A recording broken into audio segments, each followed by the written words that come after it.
Banking, the greatest scam on earth.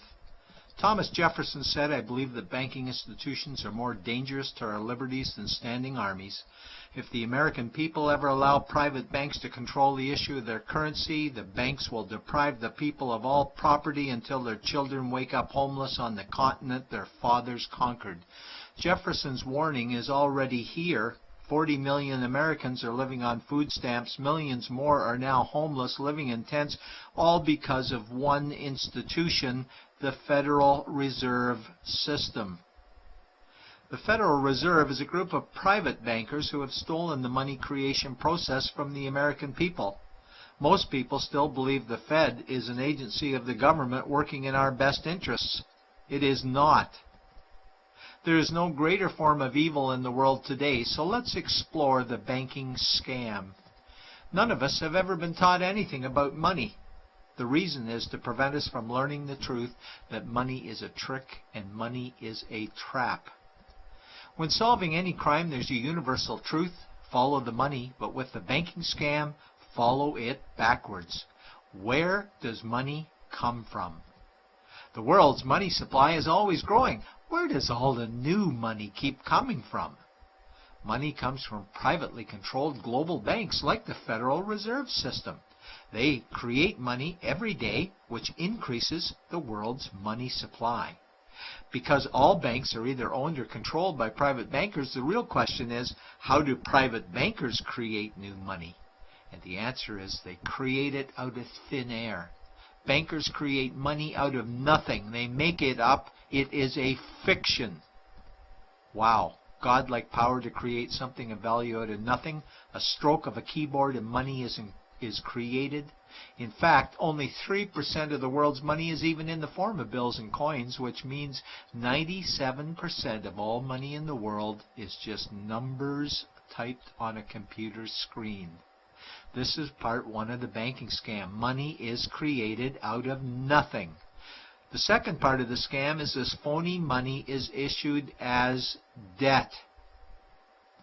What is debt exactly? Well, when you consider we work our whole lives to pay it off, you could say debt is slavery. But whose debt is this phony money? It's our debt, all of it. It's our debt when we use credit cards, we get student loans, borrow money for mortgages, all bank borrowing. And it's our debt again when the government borrows, which is each and every day. In today's world, money is debt and debt is money, and don't forget the interest charges. Money equals debt and debt equals slavery, therefore money equals slavery. Our monetary system is a carefully concealed system of slavery. Why? Because our government can create the same money for free with no interest charges, just like they used to as the Founding Fathers designed it inside the United States Constitution for our protection against private bankers. The third part of the banking scam is very evil. When bankers create money from nothing and issue it as debt, they only create the principal portion of the debt. They do not create the money for the future interest payments. There is not enough money in existence for all of us to make our interest payments. In fact, our money creation system is even mathematically impossible. Money issued by the banks, principal debt, does not equal the money demanded back to the banks, principal plus interest. We are forced to play a game of musical chairs to see who can make their debt repayments. This guarantees a world of bankruptcy, competition, and scarcity of money. For example, we go to the bank to borrow money for a house, let's say $100,000. The moment we sign the loan document, the bank creates the money out of thin air. A $100,000 debit gets registered for us and a $100,000 secured credit for them. Then one of two things happens. Either we give the bank 30 years of labor making house payments totaling $300,000 for the original $100,000 we borrowed, or the bank takes our house. The bankers get either our labor for life or our house, and often they get both, all from money created out of thin air and issued as debt, for money made out of nothing. This is why all the bankers end up with all the assets. The fourth part of the banking scam is inflation. People think inflation is prices and costs increase. A better answer might be the value of our money always goes down. Inflation is created every time the central banks print money, which is every day. Where does all this new money get its value? The answer is it steals its value from the existing money supply, where our savings are. Our savings are disappearing because of the new money they're printing. If money creation was in balance with goods and services, there would be no inflation. Prices would stay the same. But the reality is banks always print money, driving prices ever higher, which steals the value of our savings, making them disappear. Since the private bankers created the private Federal Reserve in 1913, the United States dollar has lost 97 cents in purchasing power.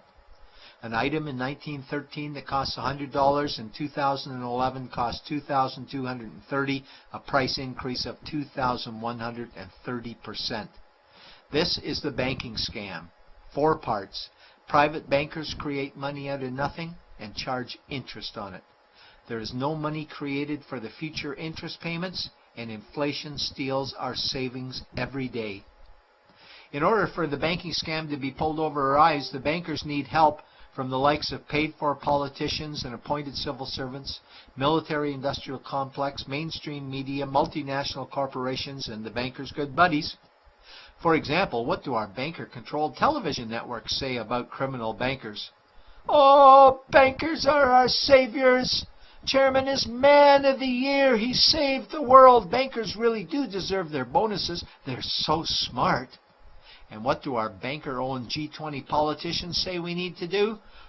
That we must save our banking system, and now we need austerity measures, like increasing existing taxes and bringing in new taxes, cutting our social programs, including education and health care, stealing from our pension plans while increasing the retirement age, keeping us working for more years at lower wages while placing our children and grandchildren in debt and servitude for their future lives.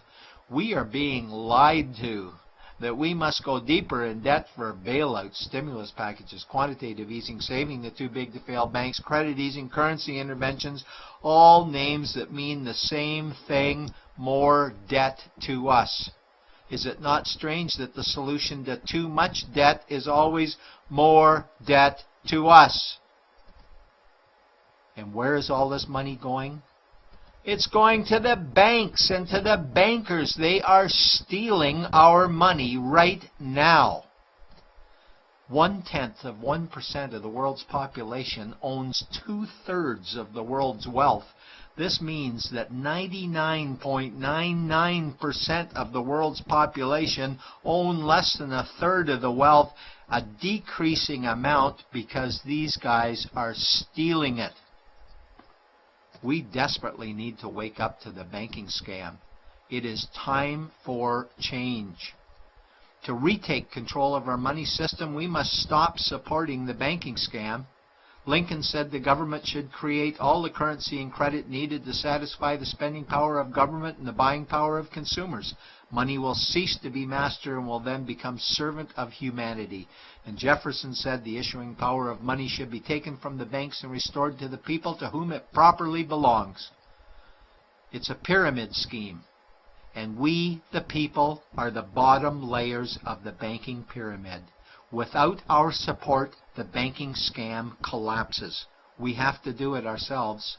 Wake up, get active, wake others. Remove our money from the bank. Buy gold and silver coins. Get out of debt. Rip up your credit cards. These actions will bring down the banking scam.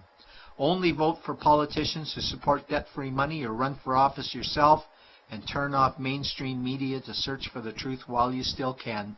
And support every effort to end the Federal Reserve System and all the privately owned central banks. Let's bring these criminals to justice to get our money and our countries back before it's too late.